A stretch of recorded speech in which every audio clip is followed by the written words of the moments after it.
He told me to get pregnant first, but the engagement turned into my worst humiliation.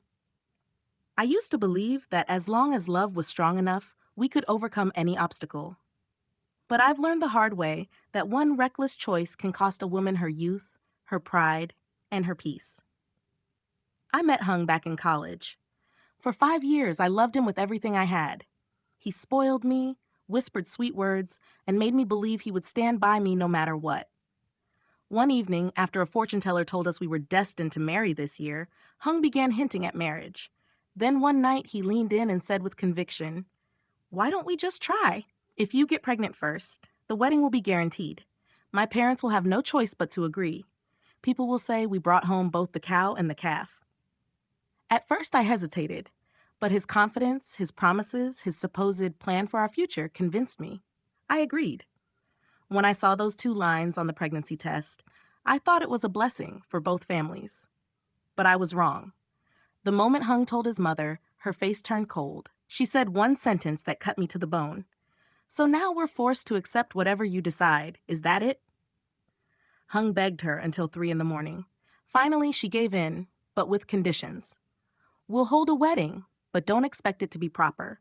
You got pregnant before marriage, so you'll have to accept the consequences." And from then on, everything was stripped away. No formal engagement ceremony, no proper offerings. The wedding date was decided by his family without consulting mine. My parents, heartbroken but wanting to protect me, swallowed their pride. On the engagement day, my family woke at 4 a.m. to prepare. The groom's side was supposed to arrive at 7. They didn't show up until 10.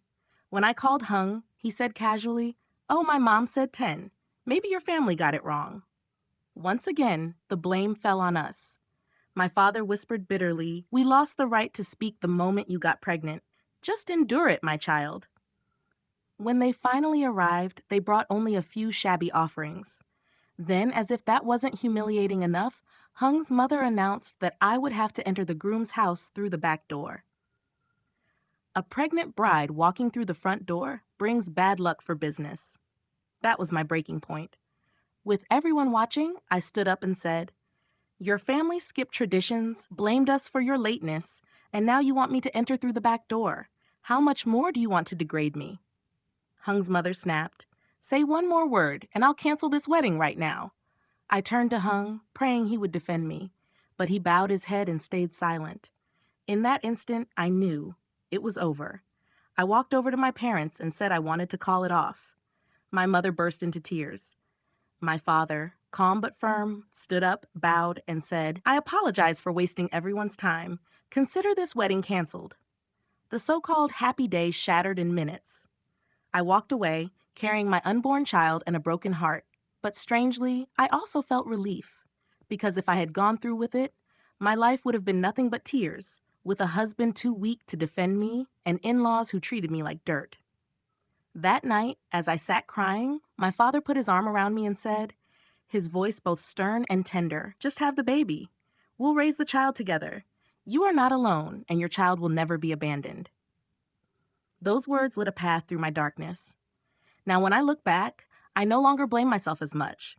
Yes, I made a mistake, but it was also a lesson. Women can love deeply, but we should never trade our dignity or peace of mind for a man's empty promises. I chose to be a single mother, to raise my child with love, strength, and the unwavering support of my family. My child will grow up surrounded by real love, not calculation, not cruelty. Marriage is not the final destination, and it should never be secured by getting pregnant first. True happiness only exists when both sides respect and protect each other. And for me, walking away from a toxic marriage before it even began was the first step in reclaiming my worth.